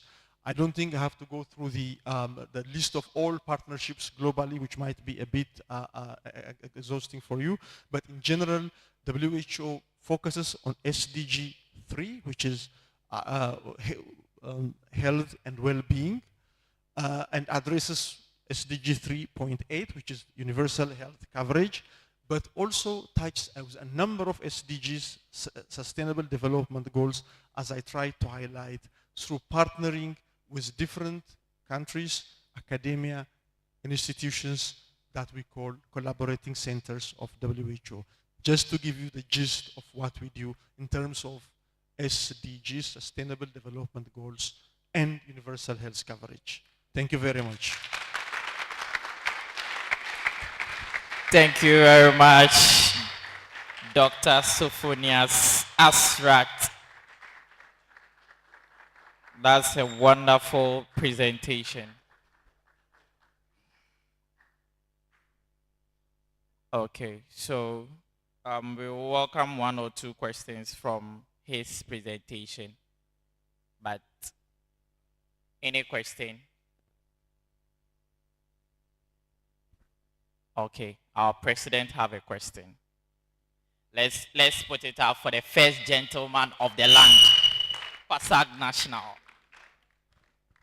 Thank you so much for the opportunity. Students, I'll be very brief so that we can go and eat.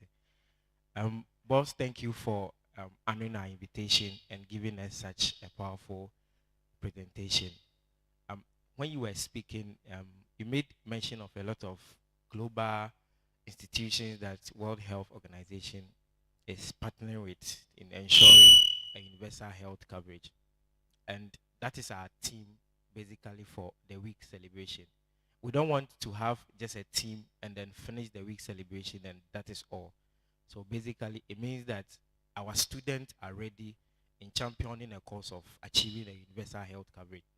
But it all has to do with financing and funding. So we want to inquire from you, how would you counsel us as students to go by seeking for fund?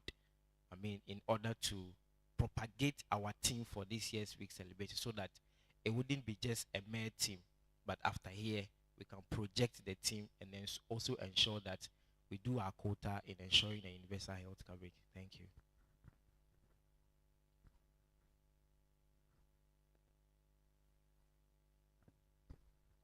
Thank you.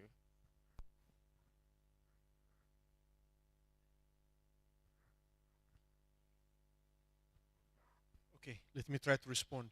In fact, the request that came from you was, one, to come here and make a presentation, two, fund these activities, which is going to take place, I think, tomorrow, which is quite a commendable activity. I mean, we have been supporting, for example, in terms of blood donation, we have been supporting the agency responsible for safe safe blood and blood products in terms of, celebrating their annual day, preparation of their strategic plan and the like. So first of all, supporting what you do is in the domain of what WHO does. But the issue is this. As an organization, you do planning, and you do a 2 years planning. And when you do your planning, you put your money in different pockets. This is for this activity. This one is for this specific activity. Yes, I mean, plans are not static. Sometimes you can take some resource from some activities that you have not used or you have not reprogrammed. But for example, for this year, our planning cycle starts from January 2022, and we are ending in December 2023. By the time we had received your request, and at this time, we are closing our, this is ending. So it was a bit of a difficulty. So particularly for student association, it's a bit difficult because it's difficult for you to make your request well in advance during the planning period. Maybe you can discuss with the Ministry of Health or Ghana Health Services or your university, your university for that matter, to include such requests in the MOUs that are signed with the World Health Organization or with the collaborations that are being held, so that organizations can plan ahead of time. Or the other option is to make your request as early as possible, 2-3 months in advance. This year is a bit difficult because it's a closing year and it's a bit difficult. Had the request not come, for example, quite a month back, even I wouldn't be able to travel here because as of mid-December, you cannot request for a new travel. So for one thing is to ask as early as possible. Two, to discuss with your mother agency so that such activities can be considered by WHO and partners, not just WHO, but partners, so that in their planning, they will save some money for their activities. Universities or government institutions can be your entry point. I hope that makes sense. Thank you.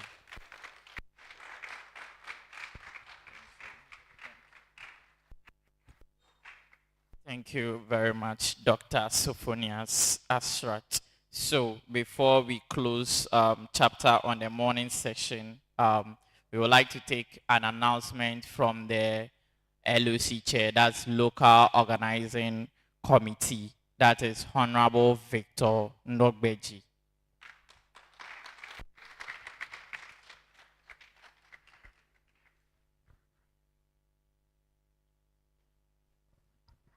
Thank you very much, MC. The chairperson, all protocols duly observed. Good afternoon to us all. Oh, good afternoon. First of all, I want to apologize for keeping you hungry. I know we are hungry, so right after here, we have set up at LH1, so the lecture hall just behind this one, around where the garden seats are.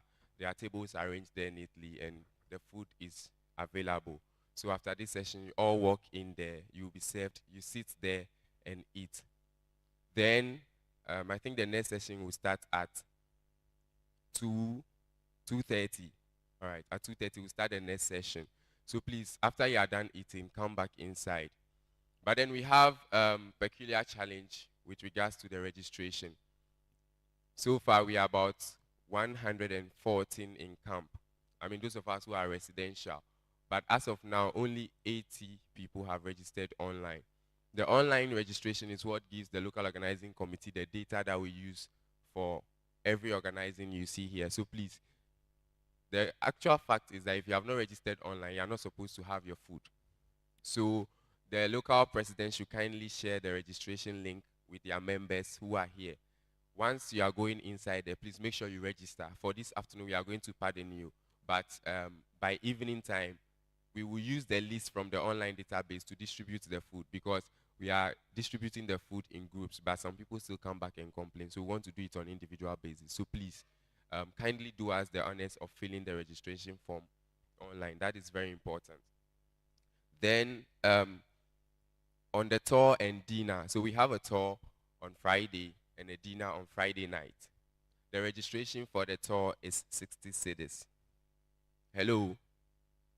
Hello? The registration for the tour is 60 cedis. And then the dinner is 35 cedis for a single ticket, and then 65 cedis for double ticket. So if you want to come with someone, you pay 65 cedis as a couple. All right? But then if you are coming alone, you pay 35 cedis. So those are the only things you are paying for. The tour is 60 cedis, the dinner is 35 cedis single, and then 65 cedis double.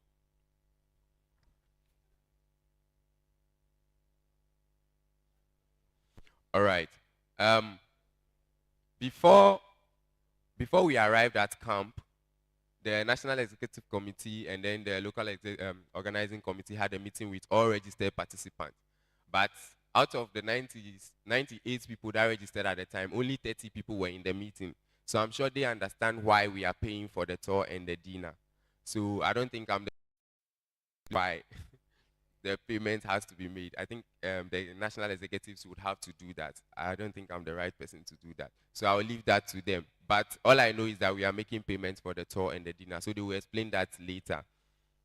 Finally, we have a dinner, we have a health walk tomorrow. Tomorrow morning. you don't need to pay for a health walk. All right.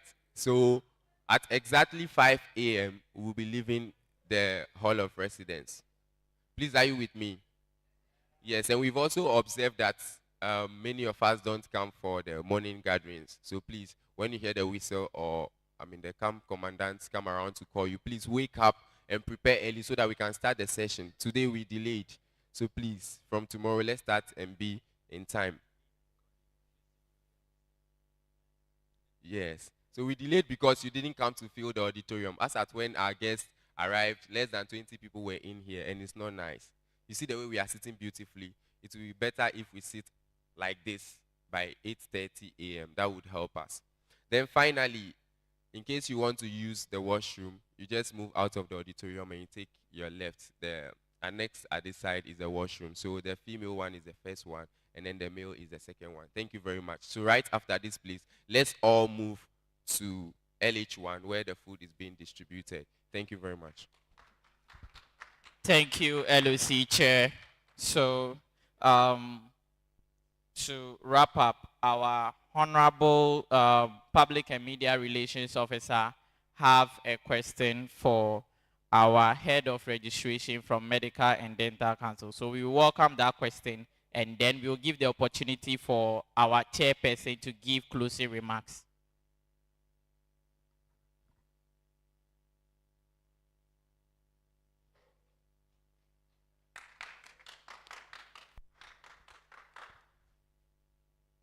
Hello, good afternoon. I'm Sahadatu. I'm the PMR, as you know. So I'm sorry for keeping you waiting. Your lunch is ready and all that, but this is very important. I just received this from my class group. This is from Daily Graphic, and it's dated Monday, December 18th, 2023. And it's from the Medical and Dental Council, and it's the status of accreditation of physician assistant training institutions in Ghana and corresponding programs as at November 2023. So I'm not going to bother with the accredited schools. It's just the deaccredited schools that bothers me. So the decredited schools are College of Health and Wellbeing, Kintampo,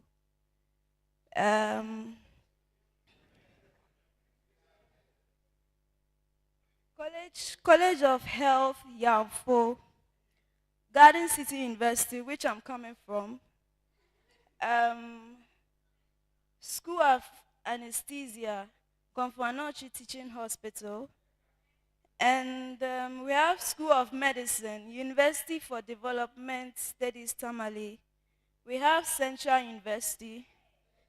Okay, so discontinued, I don't know what that means, but yes, so the de-accreditation. So my question is, what is the criteria for giving accreditation to a school?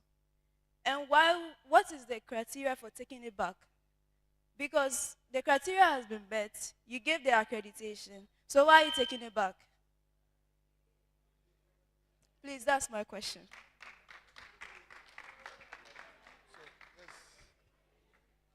This was just yesterday. Right. Okay. So yeah, I've seen our logo, so it's true. So I know that within the year, the council had series of inspections and accreditations. When you are given an accreditation, it's not in perpetuity. It's not forever. When you start and you call the council too. So I think I've seen it. It's fine. I'm sure it will be on the website. Okay. So the accreditation is not in perpetuity. Depending on what you are doing at a time, we can give you provisional accreditation. That does not mean that you cannot train, but the accreditation is provisional, so maybe a year or two. And within that period, you agree on a roadmap that in 6 months' time, you are supposed to do A, B, C, D. And then the inspectors will come back. Once they come back and you have fulfilled all the requirements, they give you full accreditation. And full accreditation could either be 3 years or 5 years. It will not be more than that. So within that 3 years or 5 years, you are expected to keep that standard. So mind you, the word is what? Standard. So once your standard is falling and all the schools are being informed of how their students are performing at the exams, anytime we finish the exam, the results, they are shared with the schools. This is your students were 20. Out of the 20, maybe 2 passed. Your students were 50. Out of the 50, 30 passed. They share that with you to know you have graduated them. However, they've taken the council's licentiate exam, and this is the outcome. So that should tell you whether your standard is going up or what? Down. So the criteria are there now. To go for inspection, we have a checklist for inspection. So this is how it is done. We have a checklist for inspection. Once it is your time, we send the checklist to you. Tell us what you have. Right? So the school says we have 5 medical doctors who are teaching anatomy, physiology, biochemistry, blah, blah, blah, blah. We have this number of people who are teaching A, B, C, D. We have this lab, we have this room, we have that, we have student handbook, this, that. You send it to council. Then council shared that document which you have given with the inspectors. Go to the ground and check. So when they come, you said you have 5 medical officers who are teaching biochemistry, physiology, pathology. Where is the appointment letters? It is only the appointment letter which will show that truly that person is a staff of your institution. It is not on paper 5, and that ends it. You said 5. Fair enough. That's 5 that you are saying. What shows that they are staff? All right? So if you have seen the appointment letter, where on your timetable are they featured? So it is not just a matter of filling the form and you bring it to council. No. That's why. So even before they leave, first, the inspectors will have briefing with you that we are here for A, B, C, D. Then when they finish, the outcome they will tell you, debriefing. We found this, we found that, we found that. And in the process, they interview the students as well.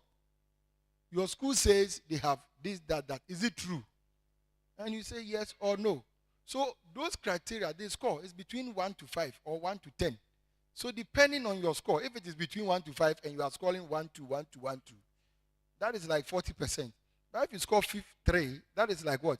50-60%. So those are the criteria. So the criteria, we have a checklist. And the schools are expected to keep that standards. So when you hear people failing the exams, nobody has any interest in anybody. I don't know you from Adam. You don't write your name on your examination paper. You only write index number. You don't write Emmanuel Apia, like my son's name for me to, when I'm marking. I don't even mark. To say that because Apia is there, Emmanuel is there, it's my son, so favor the person. It is only your index number. You don't write your school. So nobody knows you from Adam. Why would the person fail you? Do you get the point? So when the schools begin to receive these accreditation reports that your students are failing, then if you have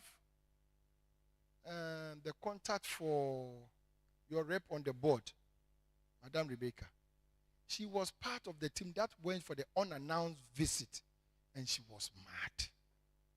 The things that they saw. So the picture just grew me somehow. So it's not about the council.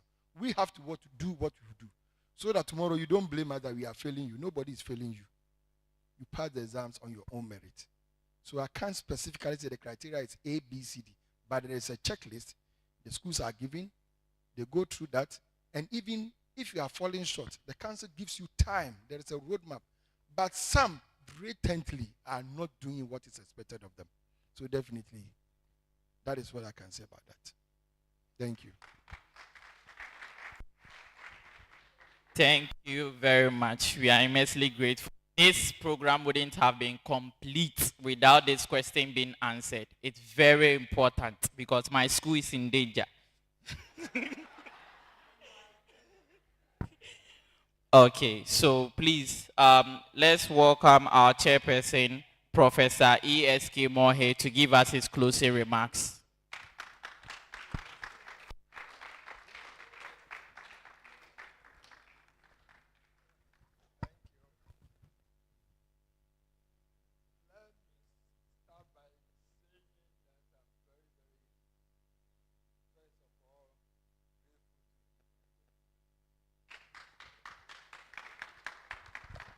I actually enjoy the PA, being in the midst of the PA.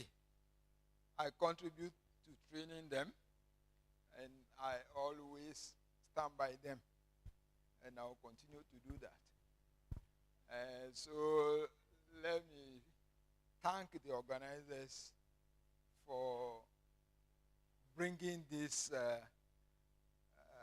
what I call it conference or function to UHAS. We are very grateful that you are here. You have honored us. It's a big honor that PASAG National is here. And I think I will convey the message to the university administration that the local executives and then the PASAG UHAS have done well by bringing PASAG National to this university. It's a great honor for us. And I must say that as we march towards attainment of universal health coverage,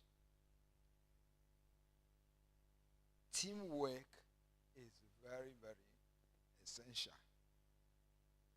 You have heard all the speakers, and what you can gather from them is that you need high level of professionalism as a healthcare provider. You also need to follow ethical principles as you practice as a healthcare provider. And you need to understand that prevention is always, I say always, better than cure. And that is the way we should go. We hope that Ghana will get closer and closer to attainment of universal coverage of health care. Although it will appear a daunting task, but when we work as a team, I think we'll be able to achieve it. And so I challenge all of you that as you go to various places of service delivery,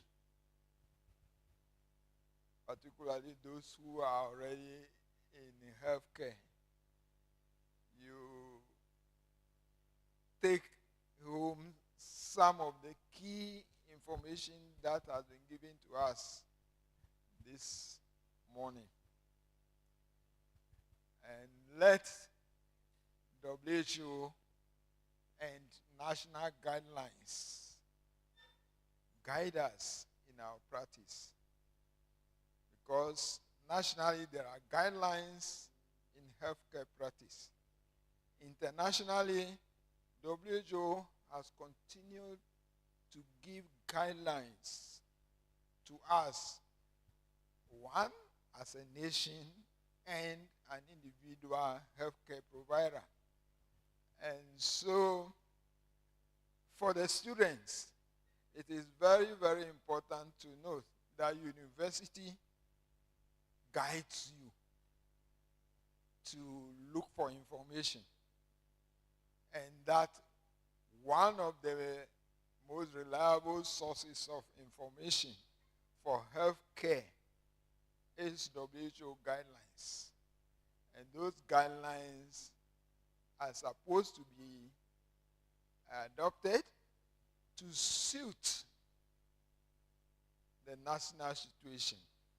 If I will send you a little back, some time ago, Ghana wanted to introduce comprehensive sexuality education.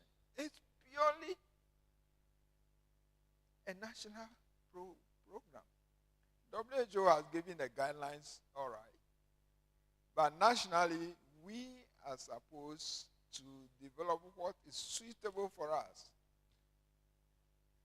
But you were all witnesses to what happened.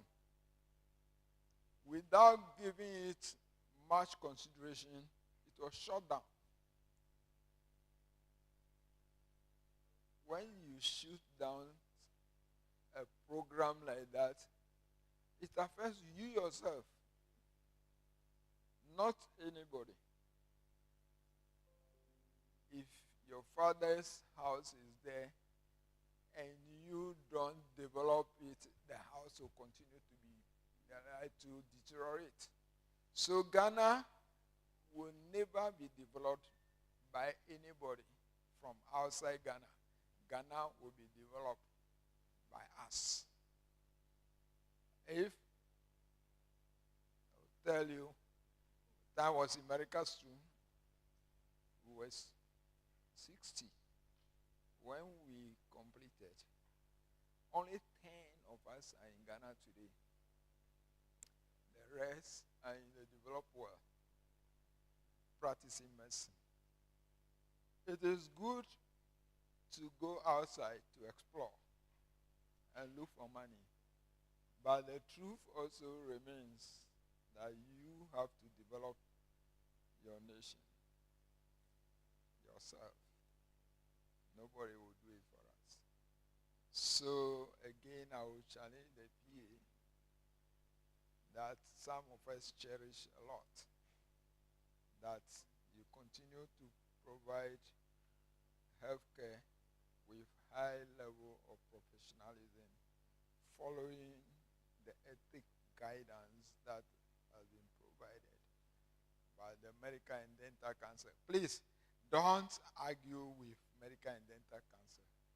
It is an institution, and PA are members of that council. And so don't always try to argue with Medical and Dental Council. So that is a very important advice I will give you. And so thank you very much for coming.